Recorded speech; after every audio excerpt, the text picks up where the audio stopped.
Hello बच्चों, तो हम ड्रॉ करने वाले हैं electron dot structure of magnesium chloride. ठीक है, मैग्नीशियम क्लोराइड का फॉर्मूला क्या होता है? MgCl2। अगर आपको इसका फॉर्मूला नहीं दिया गया है तो आप पहले कैसे बना लोगे? देखो, मैग्नीशियम है और क्लोरीन है। मैग्नीशियम की वैलेंसी 2 है, वो क्लोरीन के नीचे आ जाएगी, और क्लोरीन की वैलेंसी 1 है यहाँ। तो मैग्नीशियम क्लोराइड का फॉर्मूला हुआ MgCl2। तो जब भी आपको इलेक्ट्रॉन डॉट स्ट्रक्चर्स ड्रॉ करने हैं तो आप क्या देखोगे? Valence electrons. वैलेंस इलेक्ट्रॉन्स वो इलेक्ट्रॉन्स होते हैं जो किसी भी एलिमेंट की आउटर मोस्ट शेल में प्रेजेंट होते हैं।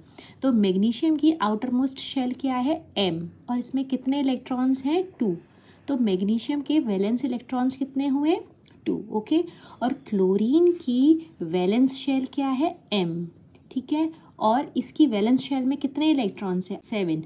तो क्लोरीन की वैलेंस इलेक्ट्रॉन कितने हुए? 7। तो यही इलेक्ट्रॉन्स हैं जो हम इलेक्ट्रॉन डॉट स्ट्रक्चर में ड्रॉ करते हैं। तो देखो, मैग्नीशियम क्लोराइड मतलब एक मैग्नीशियम का एटम है, ठीक है, और Cl2 और 2 क्लोरीन के एटम्स हैं। अब आप देखो दोनों के वैलेंस इलेक्ट्रॉन्स कितने हैं। पहले हम मैग्नीशियम का लुईस डॉट स्ट्रक्चर ड्रॉ करेंगे। लुईस डॉट स्ट्रक्चर में क्या करते हैं? वैलेंस इलेक्ट्रॉन्स को हम रिप्रेजेंट करते हैं डॉट से। ओके, तो मैग्नीशियम है, मैग्नीशियम के कितने वैलेंस इलेक्ट्रॉन्स हैं? 2।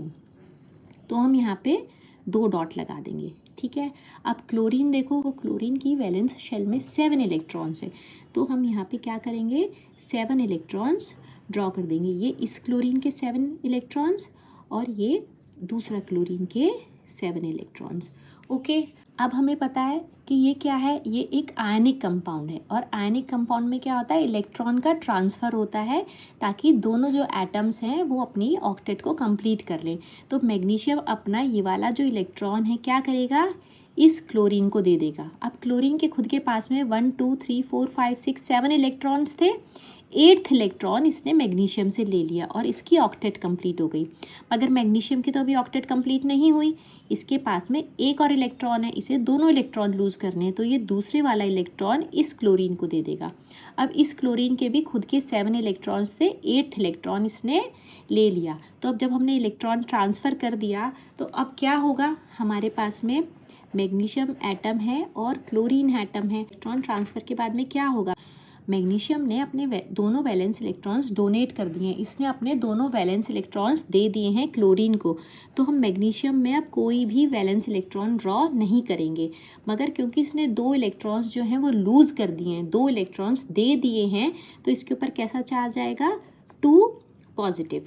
ठीक है, अब क्लोरीन देखो, क्लोरीन का जो एक एटम है इसके खुद के पास में 7 इलेक्ट्रॉन्स थे, ठीक है, और एक इलेक्ट्रॉन इसने किससे ले लिया है? क्लोरीन से ले लिया है। ठीक है, तो अब क्या होगा? क्योंकि क्लोरीन के खुद के 7 इलेक्ट्रॉन्स थे, एक इलेक्ट्रॉन एक्स्ट्रा हो गया, एक इलेक्ट्रॉन इसने और ले लिया है। तो इस पर कैसा चार्ज आएगा? एक नेगेटिव, क्योंकि इसने एक इलेक्ट्रॉन लिया है।